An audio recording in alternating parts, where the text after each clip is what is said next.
Welcome to the UST Education recorded webinar series. This session is powered by US Transactions. UST is a boutique payment processing firm providing you with personalized service. We offer agnostic, best fit technology solutions for associations, nonprofits, and enterprise clients.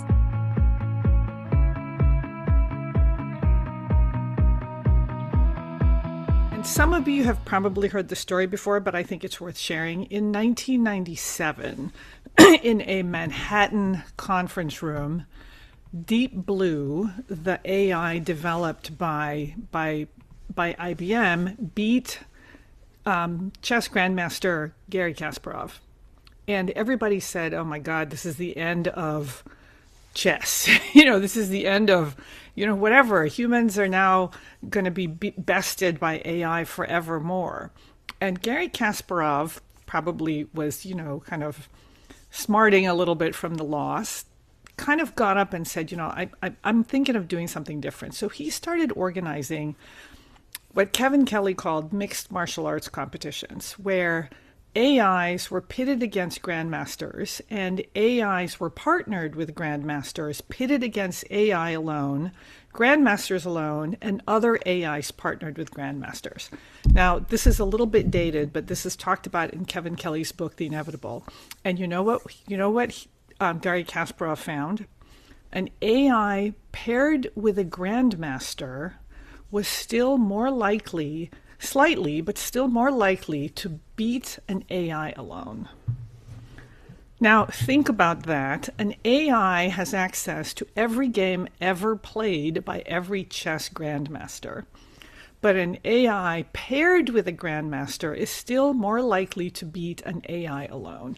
And I think that's how we should think about AI, and I think we should think about it as a partner. I actually put it in the comment earlier that I don't like to anthropomorphize AI. I actually don't like the idea of giving them people's names, because I think what we're saying is they're replacing people, but I don't think that AI replaces people. I think that they're assistants to us, and I think that they can make us better, but I don't think that they can replace us. So that's my perspective. But think about how we can partner with our AI. And again, in his book, The Inevitable, Kevin Kelly says we should become centaurs. Somebody says it's hard with Claude since it's an actual name. I understand. And, everyone's naming their chatbot assistants like, Chuck and Nora and all that. But, in the book, Kevin Kelly says we should become centaurs. Now, what's a centaur? A centaur is half human, half horse. And if you've read any of the Harry Potter books, you know that they are these mythical, magical, strong, powerful, wonderful, amazing creatures. They're not human, they're not horse. They're half human, half horse. They're centaurs. And so I'm saying that we're about to enter, if we're not already there, the age of the centaur. All right, so let's begin. Oops, hang on. You know what? Somehow my slides advanced themselves, and I don't know how, but let me go back to my slides.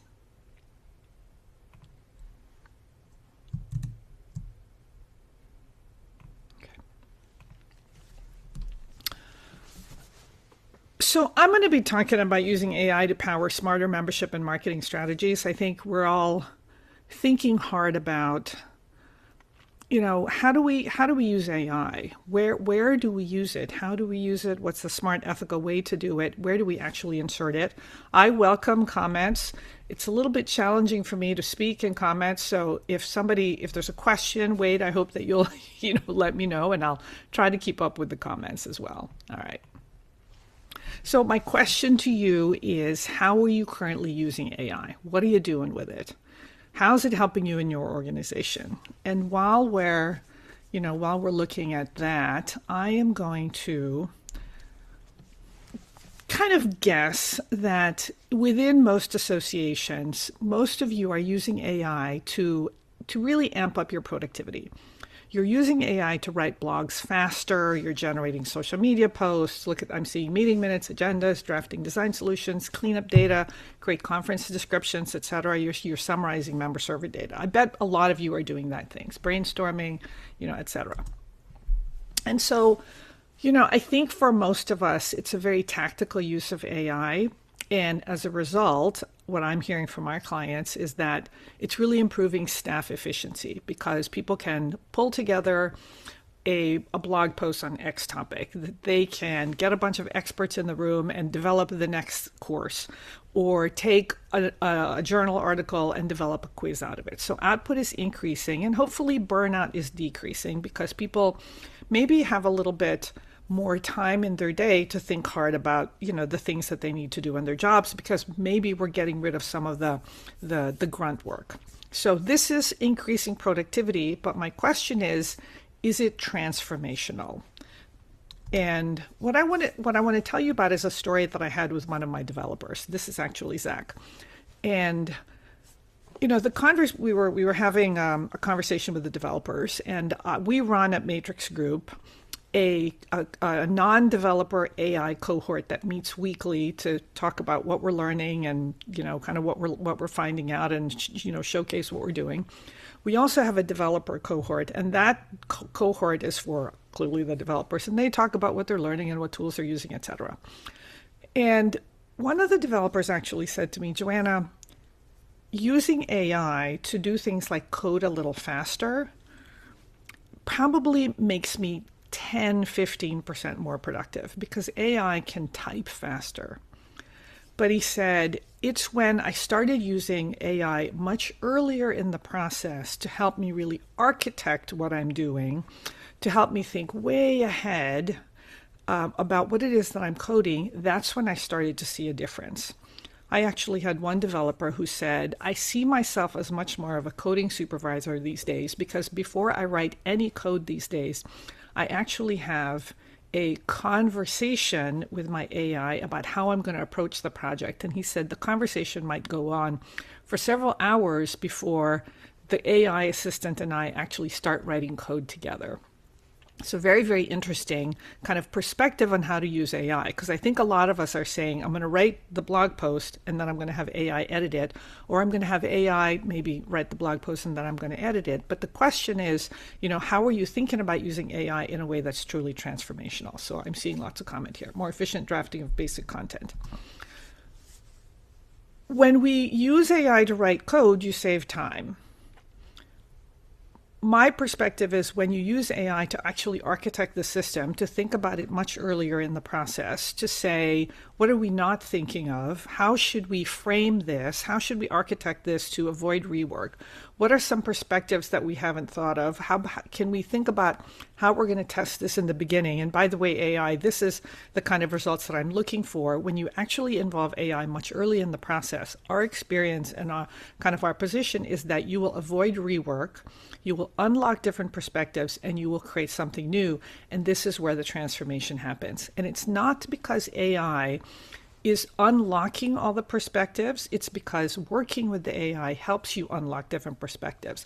And it's not because necessarily that AI is creating something new, but it's in collaboration with the AI that hopefully you're creating something new together. I am seeing this at my company, that when we start and we use AI much earlier, we get a much more expansive view of the project, and it is absolutely changing the way that we work, which I will talk about later. So, like I said here, if you use AI at the end to help you write the renewal email or write a better subject line, you'll get a better email, and maybe you'll get 10 to 20% productivity boost. But what if you used AI at the beginning? What if you said, instead of write this renewal email, or write this renewal email, in the voice of a Gen X person, or, a millennial or Gen Z, start at the beginning and see if you can get a different perspective. Help me rethink our entire renewal campaign and process. Now, again, that's not the only thing you're going to ask the AI. Hopefully you all are getting much, much better at your prompting, and you're getting much, much better at actually having a conversation with your AI assistant, where you're not just saying, help me rethink the renewal campaign. You are giving it lots of context. You might even be feeding it data. You might be even feeding it information about who your members are and the organization and other emails that you've sent out and the kind of results that you have had. And then you say, okay, here's the context. Now help me think the entire renewal campaign. Do you have a competitor that you're trying to best? Have it analyze that competitor website. Do you have a set of emails that used to work but now no longer work? And so you're saying, help me analyze these different emails so that I can really think about this campaign better. Let me tell you, at Matrix Group, for example, these are the steps that we use when we're building a website. And these are probably the steps that you use for a lot of different projects. We start with a bunch of interviews to gather requirements. We do the visioning. We write down the requirements. We think about the user experience. Let's see here. Hang on. I have too many screens open. Sorry.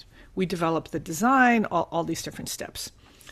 So at Matrix Group, we actually had a conversation about this, and we said, what do we call our AI strategy? And we were very intentional to say that we are not AI first. We don't think that any strategy should ever be AI first. Some people say, oh, we're AI first. I don't think that's the right thing to do, because I think humans should always be at the beginning. What we are calling our strategy, and I hope that you all will borrow this, is we're calling it AI forward. What does that mean? It means, at least at Matrix Group, that we are adding AI much earlier in the process and trying to infuse AI into every part of the Matrix Group process, regardless of whether we're doing a social campaign for a client, building a website, doing some integration, or implementing an AMS. So what does this look like? During the interview process, which, by the way, we believe should still be done by humans, maybe AI can help us do the research, maybe come up with the questions, certainly record the interviews, come up with the notes, and actually pull out some insights. So AI is going to help us right from the beginning. With user experience, we might say, we're still going to have the humans really think about what the user experience should be, because the experience has to resonate with humans. But can we do some rapid wireframing and do even more testing and do even more kind of options that we will then test again with our users to see if we can get something really original and something great. Certainly in the area of analytics, AI forward is changing a lot, and I'll talk about this later. In analytics, it's changing because, first of all, we are able to gather analytics from so many more sources, put them together, have AI do the analysis. We are also thinking not just about analytics in terms of the people who actually interact with our emails, also interact with our websites. We're thinking about the people who never interact with the website because they're getting their answers from Google.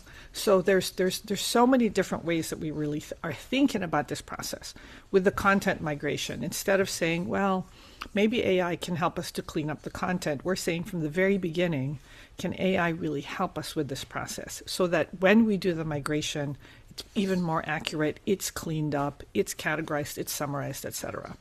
When we're doing the build for the content management system, we're saying, how can we really use AI right from the beginning to architect this whole thing? So I guess what I'm saying is I'm kind of inviting you to really think about using AI in a very strategic way, very early in the process, and then as you think about all the different steps in your process, think about how to infuse AI into those steps. So let's talk about some very specific strategic shifts that you can implement in your organization to really improve your marketing and your membership campaigns. But before we do that, I've got a question for you. What part of your membership and marketing needs reimagining? Because I think this is an opportunity to rethink some of the things that we're doing. You might say, how we even recruit needs to be reimagined because it's not working. I think that every once, regardless of AI, I think it's just kind of a good opportunity to say, if time and money were we're not constraints. What needs reimagining? Could we imagine something new and different? So I'd love to see what folks are saying. New member onboarding, engagement, more effective cost to action, more personalization. Fantastic. Jacob says 100% of it. 100% of it? Okay. Yeah. All right. That's good. Fresh creative, recruiting, engagement, etc. All right. So how do you go from tacticals to strategic? So what do you do in your reporting? How do you go from reporting to intelligence? And what do I mean by this? We get a lot of dashboards. We're probably drowning in dashboards. We're probably drowning in a lot of data. The problem is a lot of times dashboards look back in time. They tell you your open rate. This is your open rate, and this is your open rate last year, this is your open rate this year. When you started the campaign to promote your conference, this was your open rate on the first email, and then we see it slowly going down. What kind of attendance do you have? Who are the people attending? What kind of revenue, et cetera, blah, blah, blah. Well, what if we shifted from reporting on the past to intelligence about the possible future? Not necessarily what will happen, but what could happen. But also, like, if we could get some intelligence. So imagine if you could know who's at risk of not renewing based on certain signals. Who is likely or not likely to attend the annual conference, again, based on certain signals. Which members are ready for leadership roles? Where growth opportunity is forming? Where members are disengaging? So Erica said something really interesting during her keynote. She said, in the past, if you're doing segmenting, you would have, say you were doing segmenting and in Instagram, and you want to reach people who work in a specific type of organization. In the past, you would have gone very deep into the the Instagram kind of population, and you would have done a whole lot of drilling down. Today, when you do a social post that you want to boost, you can still do the drill down, but there's a new feature, and it says, boost this post to people like your current followers. That's really intriguing, right? Because what does it mean to boost something based on your current followers? It was a little scary for me at first because it felt really black box. Like, what does this mean? Based on age, based on activity, based on things that they like? If you try to kind of peel back and do some research, there's some very, very deep research and deep kind of AI engagement and deep AI learning that all of these different social media platforms are actually engaging in so that they can say, people like Joanna. I'm not even sure what that means, but somehow the social posts knew. Have you noticed that the social media platforms are getting better and better at actually feeding you content that you might be interested in? Have you noticed that on Amazon, the recommendations are getting better and better? So Amazon has always had a recommendation engine, and some of it in the very beginning was kind of based on database matching, and then it turned into machine learning, and now it's turning into finding unique patterns that are possible, because of AI. So anyway, so shifting from reporting to intelligence, our different systems are slowly developing some of this capability. And so I want you to think about this. So how about if AI could build a renewal risk scores based on behavior, predict event attendance likelihood? Maybe not just even predict event attendance, but maybe say, you know what, there's a group over here that you've overlooked. They're ready for you to really promote conference to. They haven't been engaged, but you really need to do something. What if they could give you warning signs of member churn? What if they could generate predictive dashboards for leadership? So what if, and actually this isn't even AI, right? So I was talking to a CEO of a professional society, and they said, Joanna, we now have started asking in our membership renewals, we ask our members when they plan to retire. And they found some really alarming signs. They found out that 40% of the membership was going to retire in the next 5 years. This is really alarming, right? Because is there enough people to actually replace them in the next 5 years? Now, that required that people self-report their retirement, but not everybody's going to report that information. But can AI help you detect that?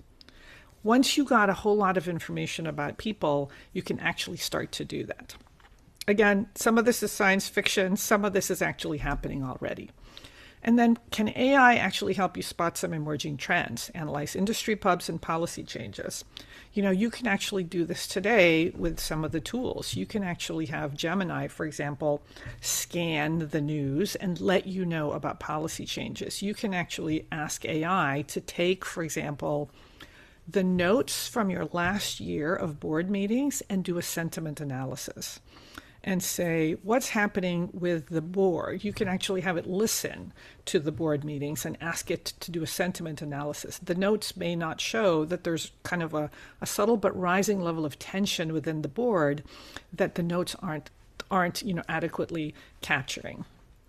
Can it surface rising regulatory topics because there's all this noise going on out there?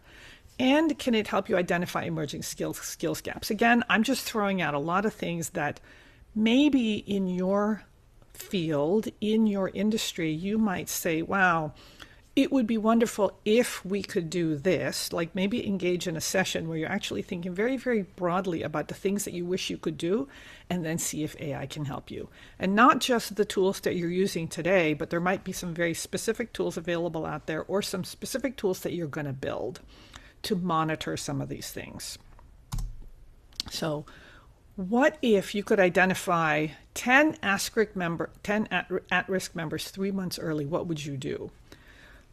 This happened several years ago. I had a client, I was on the phone with her, and she said, boy, people are really stressed around here. And I said, why are you stressed? And she said, well, one of our largest members just dropped.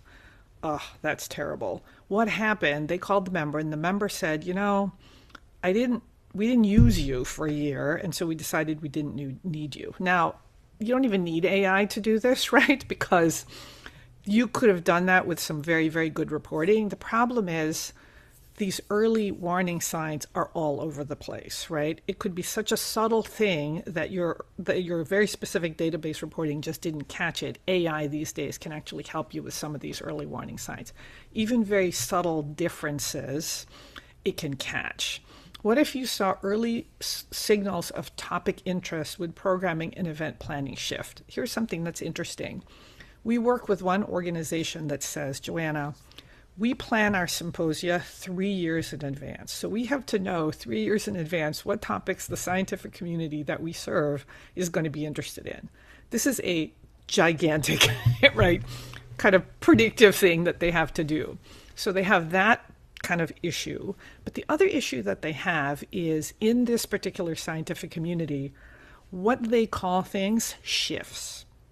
So what happens is something was called this, and then it changes, and then it changes. So it's actually very hard in the literature to track how much is actually being done, how much research is actually being done on this. AI has proven very helpful here because the LLMs are massively trained on this. You don't even have to say, well, it's this and this and this and this. Often these days, these large LLMs know that graphene, you don't need to look for graphene in order to know that it's about a carbon-based product because the LLMs already know this. So AI is being used to kind of find these subtle shifts. I don't know if I'm missing just awesome stuff in the chat. Wade, I'm going to have to. Yeah, I have I have a couple of comments that came in that maybe you can address. I'll take it. Yeah, please. Okay, so Katie Feely said, we have discussed every year whether or not we create some type of retiree membership category separate from full membership. So this goes to the demographics issue you brought up.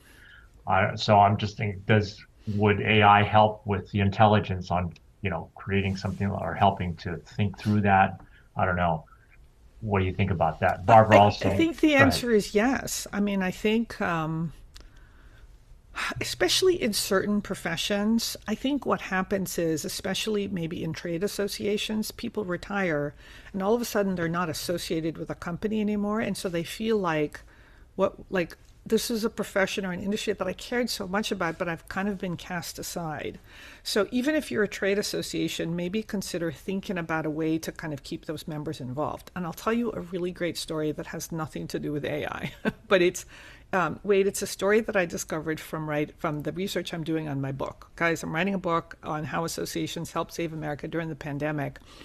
And Devin Jopp said that during he was with College Healthcare Association, and he said during the pandemic at the very beginning, his members needed him, but they were unable to really help because it was pandemonium on the college campuses. So what they did is they had email addresses for about 75 retired members.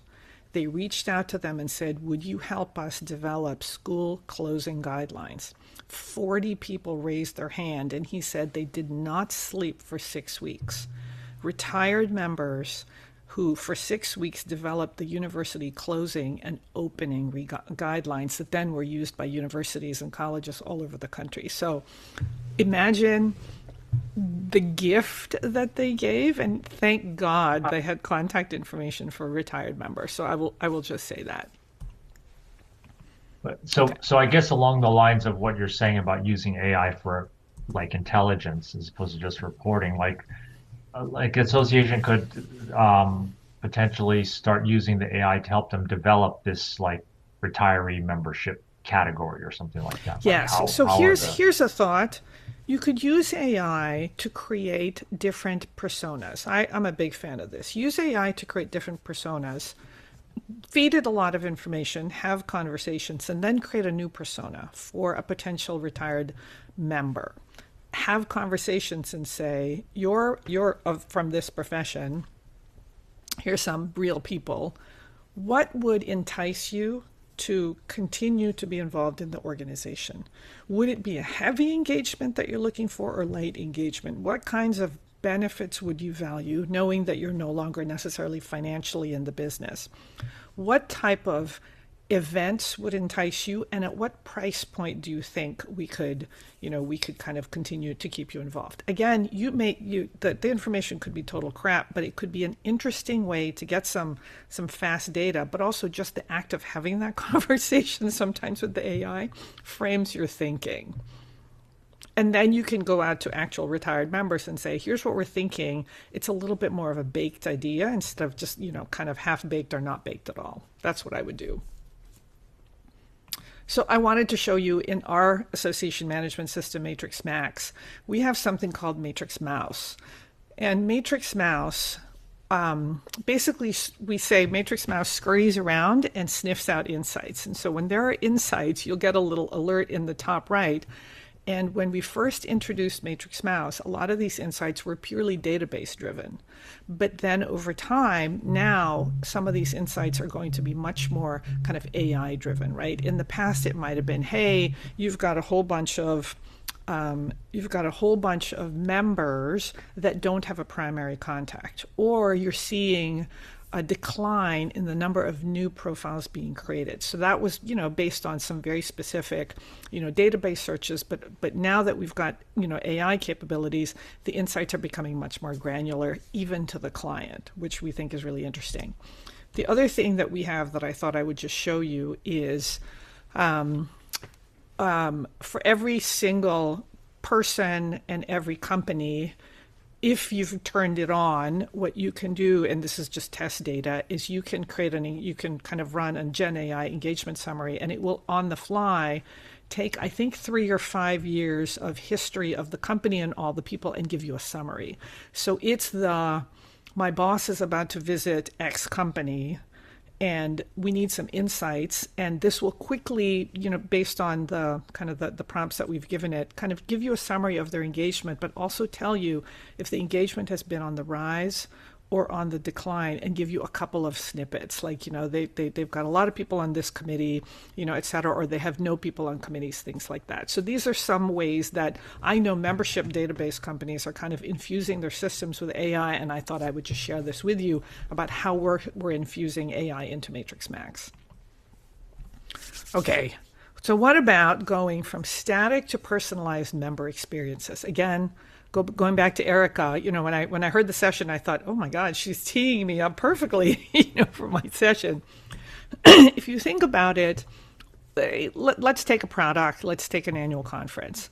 There's an email that goes out to everybody, right? So you're basically saying the same email is going to be used to hopefully get people to register for the conference. The same email is hopefully going to be used to to get them to buy a product. Now, you don't need AI to do the segmentation, and you don't need AI to have, much more granular emails. Like we did an experiment, for example, with one association where we did the very simple thing of creating segments and then said, using marketing automation, we said, hey, based on their role, the sample email that was in the email, the sample course, right, or the featured course that was in the email was different based on their role.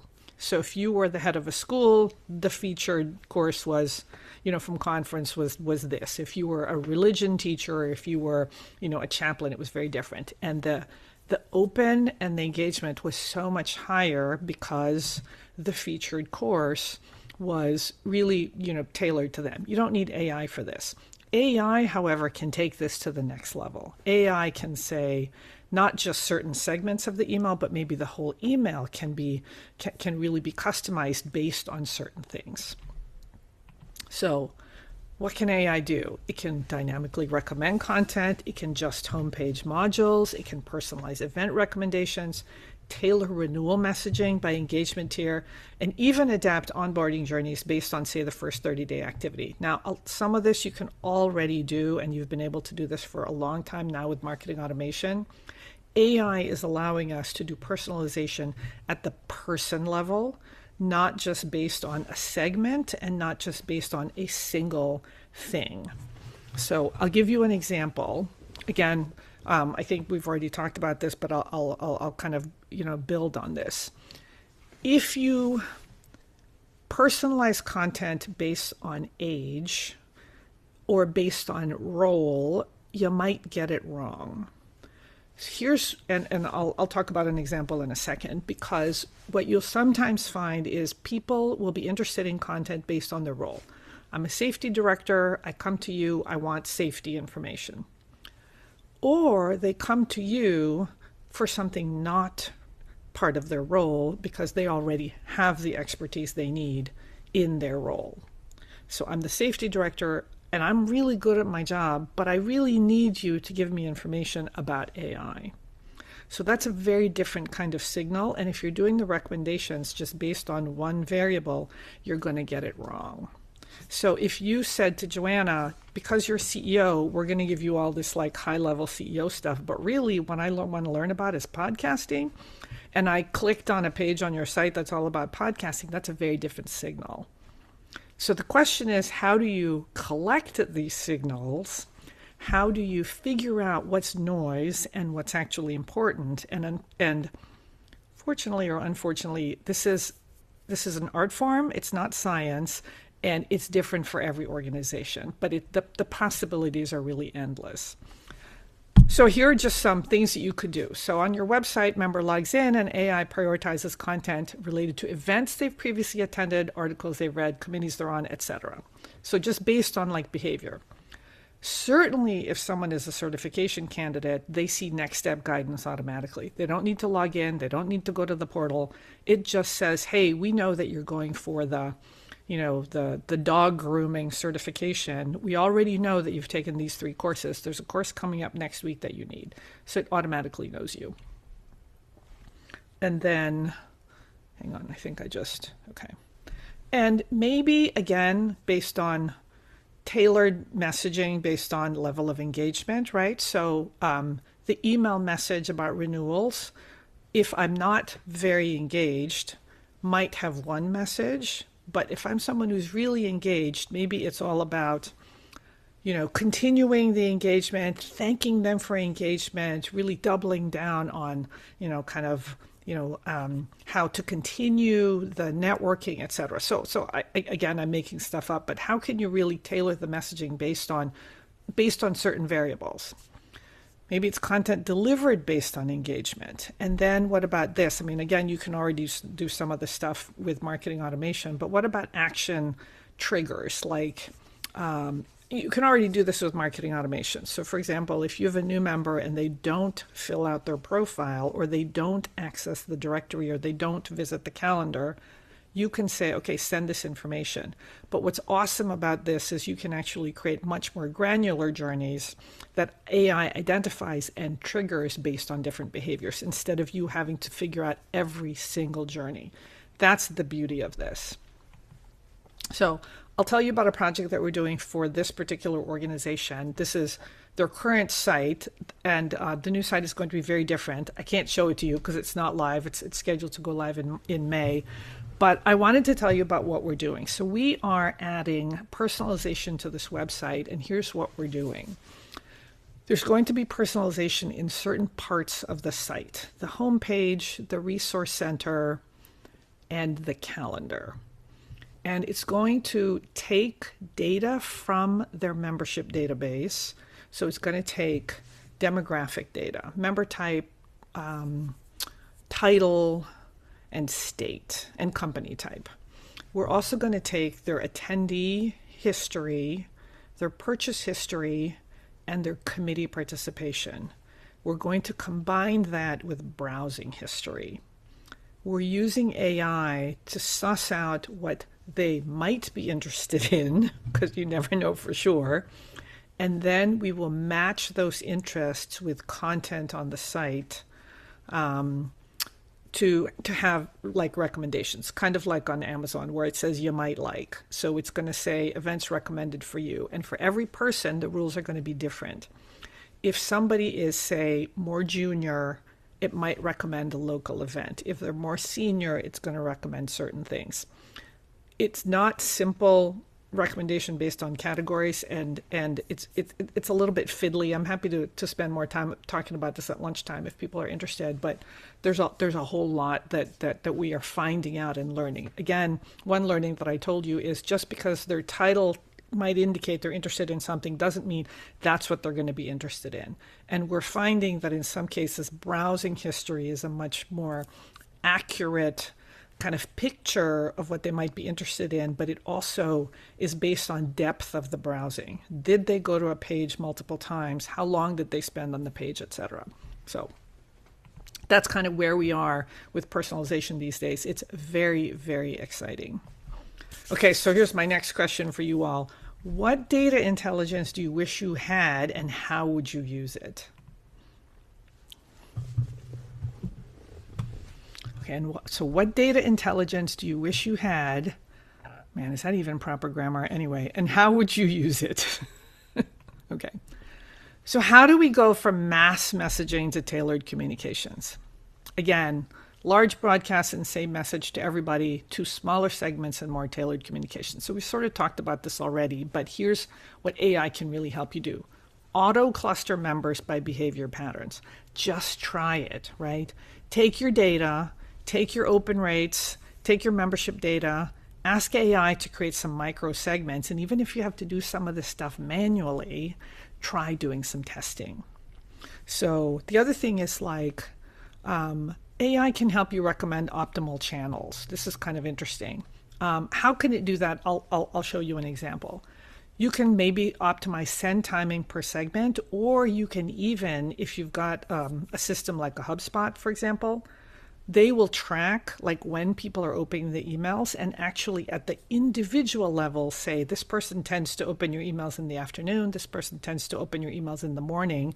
And now what you can do is actually time the send based on when they're more likely to open it. Because if I'm more likely to open at 11 p.m., if you send in the morning, it's way down my list.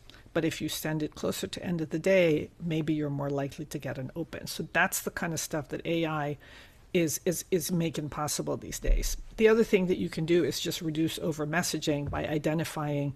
I think we all have reports that says, hey, Joanna got 55 emails from you, last week, and she didn't open most of them. So, let's do some analysis here.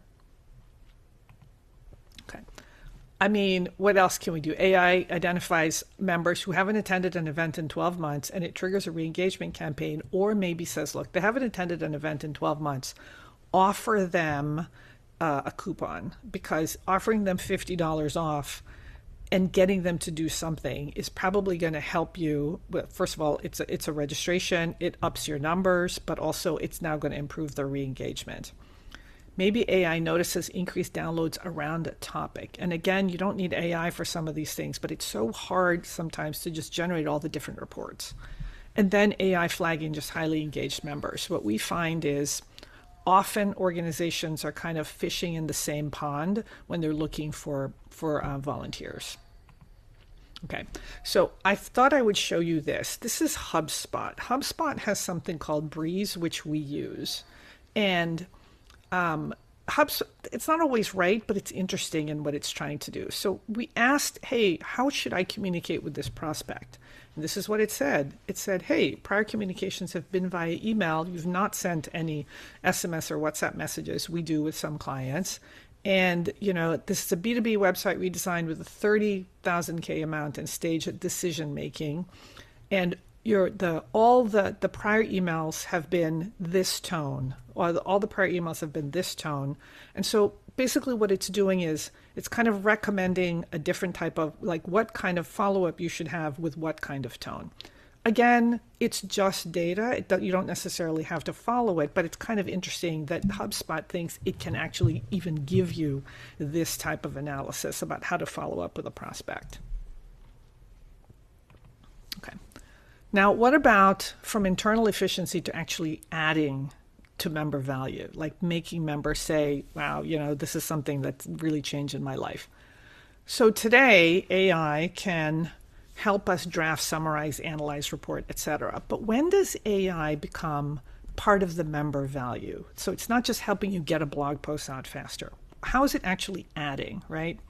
So here's a question that you hopefully are asking yourselves. Where do our members struggle?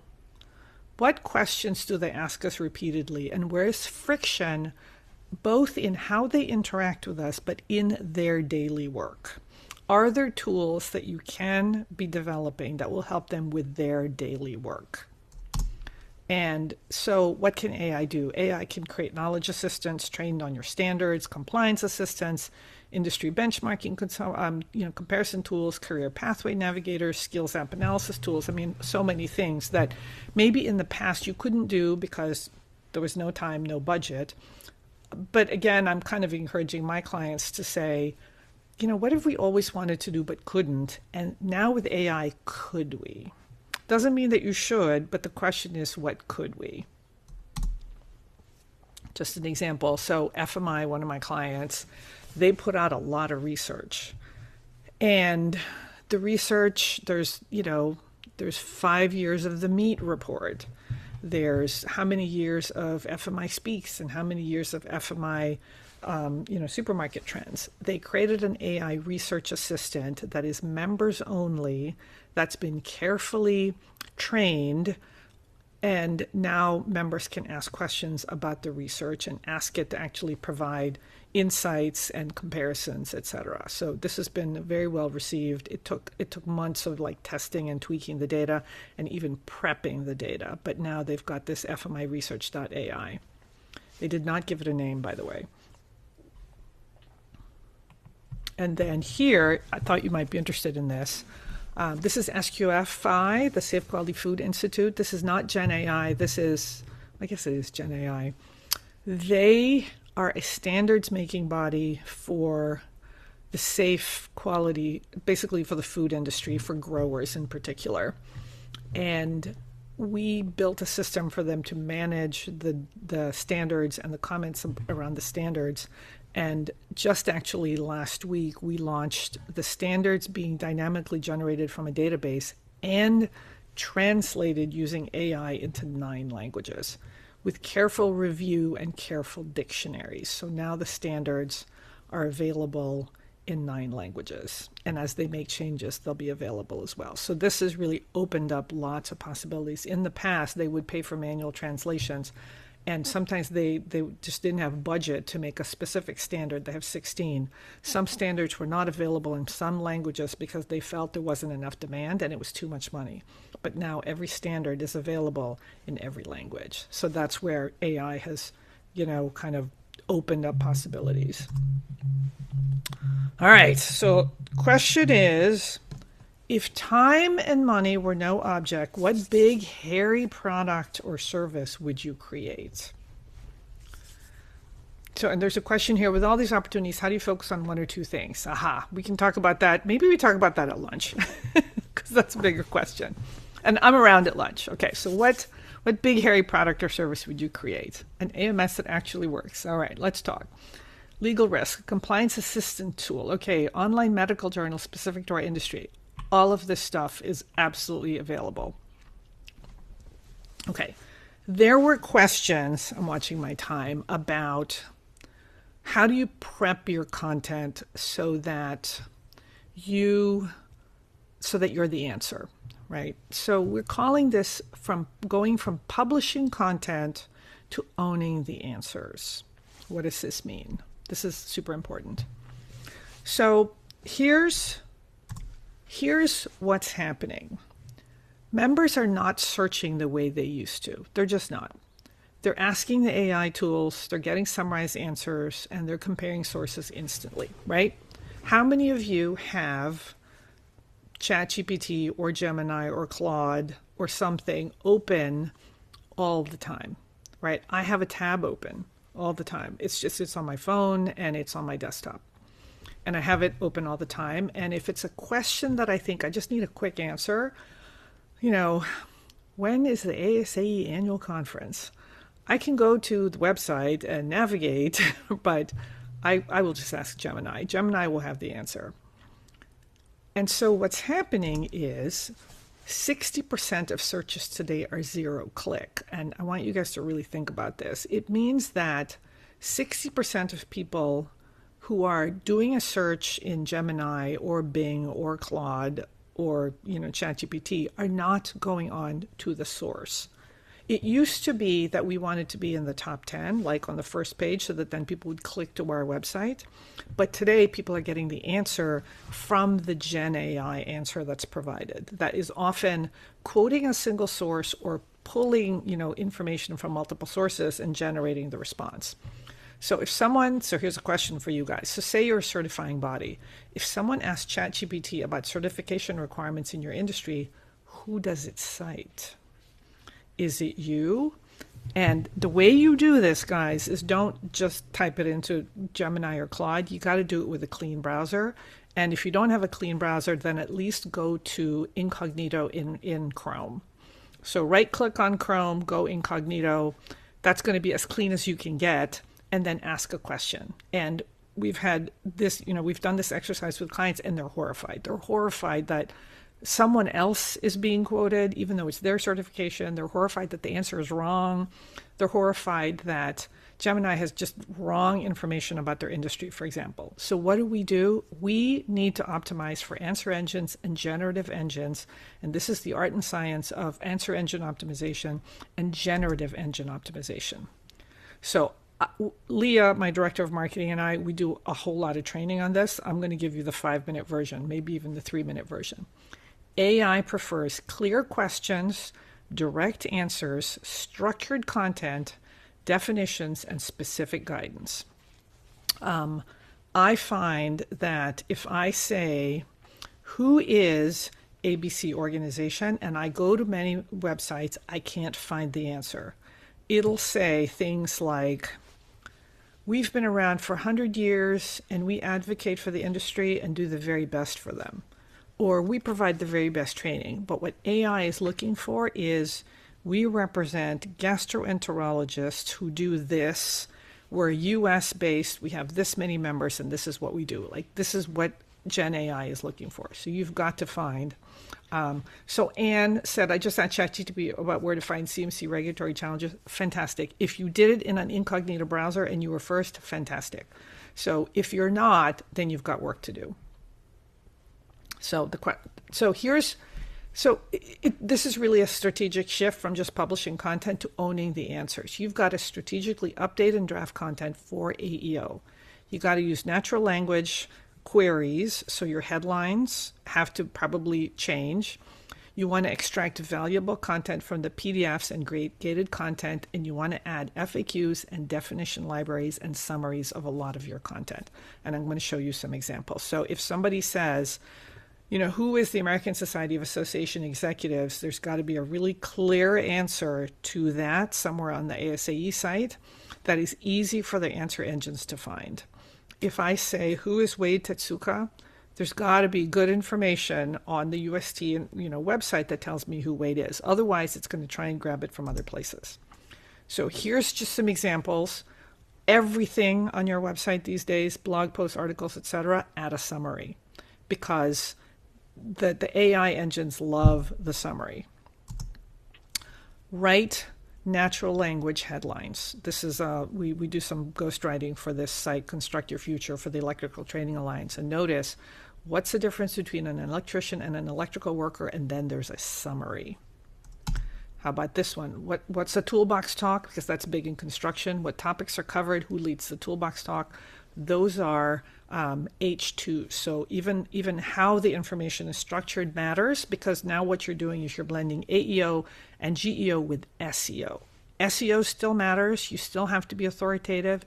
You still have to have a good site. It still needs to be clean. It still needs to have deep content. It still needs to load fast. Still needs to have clean CSS. But now, in addition, you're writing for the answer engines with natural language queries and really clear responses. Notice this, what topics are covered. There's a one-sentence description with bullets. The answer engines love that. We were working with the psychiatric nurses, and we recommended them adding a whole bunch of FAQs to the website. So here's an example, the FAQs at the bottom of one of their pages. What do psychiatric mental health nurses do? Where do they work? Can we specialize, etc.? And now, yes, look at this. I'm incognito. They're being quoted. Here's another example. We do a lot of work with FMI. They have these industry facts and figures, and see where it says, what are total sales for supermarkets? That question didn't used to exist on this page. It just said 1 trillion total sales for supermarkets. We said, change this and add the questions, because they weren't quoted for some of these questions. And so now they are quoted. Doesn't take very long, because for the most part, you are authoritative for the industry, because you're the National Association of X, because you are this, right? So what happens is, if you optimize the content, you're already authoritative from an SEO perspective, become authoritative from an AEO, GEO perspective.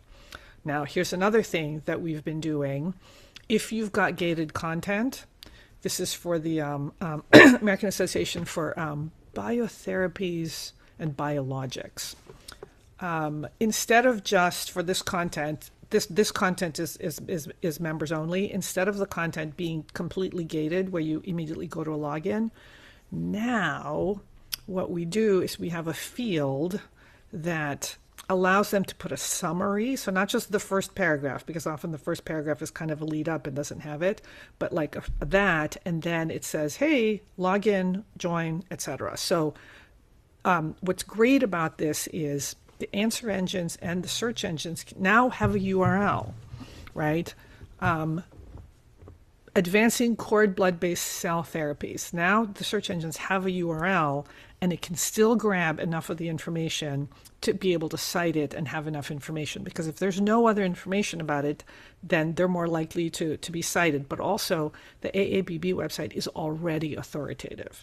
Because of the name, because of the membership, because it's quoted, because it's linked to, etc. Now they're saying, make the content more available to the answer engines. So all these techniques. Okay. All right.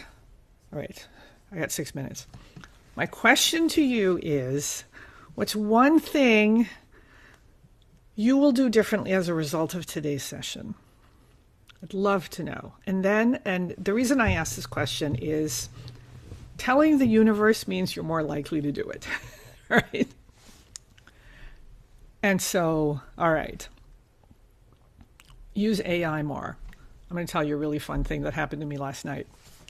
A friend said, she's in my book club, she said, hey, I just bought this book, 1000 AI Prompts.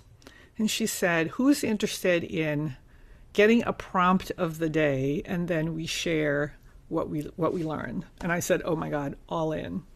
So if you come to lunch, I'll tell you, the prompt from last night was about writing a 100-word story using certain words in a certain tone. And the start of, I told AI to write a 100-word story that starts with, when the dragons arrived. So if you want to hear the 100-word story, come to lunch. All right. All right. Somebody said, "Oh my God, this is so big and overwhelming. How do I embrace it?" Okay. Here's my recommendation. Think really big about what your organization could be, and I'll tell you why. I think this is a moment where if you're not thinking big, somebody will be thinking big, or AI will take over some of the things that you're doing. If you have public content, if you're authoritative for certain things where you have a lot of, like, say you're a medical association and you have a lot of content for patients, take a very good look at that content. You're probably seeing the traffic to that content drastically decrease because people aren't going to your site. AI scraped your public content, and now they're providing the answers about whatever it is, why you need a colonoscopy in English and Spanish, for example. So think really big and then pick one lane, whatever it is, one lane. Use AI to think strategically. Keep pulling back, pulling back, pulling back. Think about all the steps and then say, how are we going to make tactical progress in the next 6 months? Not the next year, not in our next fiscal year, in the next 6 months. The second thing I'm going to say is, and I am going to fall on my sword on this, AEO GEO is not optional. Absolutely not, because you're losing traffic. And maybe you're authoritative and the answer is you, but you're not getting cited, or the answer is wrong. So get trained on this and make changes now. And actually, you can probably just take 1 page a week and say, how do we optimize this? How do you optimize the homepage? How do you optimize the about page? How do you optimize your calendar page? How do you optimize your become a member page? Okay. If you're interested, my company, Matrix Group, this is how we can help you. We do AI training. We do AEO GEO training. We do AEO GEO consulting. We're doing that for a bunch of clients now where we're actually recommending, auditing the site, looking at the pages and saying, here are the recommendations. Do you want us to write it for you? You approve it. It gets done. I'm also running AI cohorts. This has actually been really fun. We're doing it for a couple organizations where every couple weeks we get together. We share what we've learned, or they share what they've learned. We do micro-learning, and then there is homework. And we're also certainly implementing AI solutions everywhere. Chatbots, Gen AI search, AI personalization, and more. So please reach out, even if you just want to have a conversation. No, no strings, no nothing. Just say, Joanna, I attended your session, help me get started. Okay. Wade, I got to pitch. I got to make sure people know about my podcast. So I have a podcast called Associations Thrive. Wade's going to be on in May. I'm excited.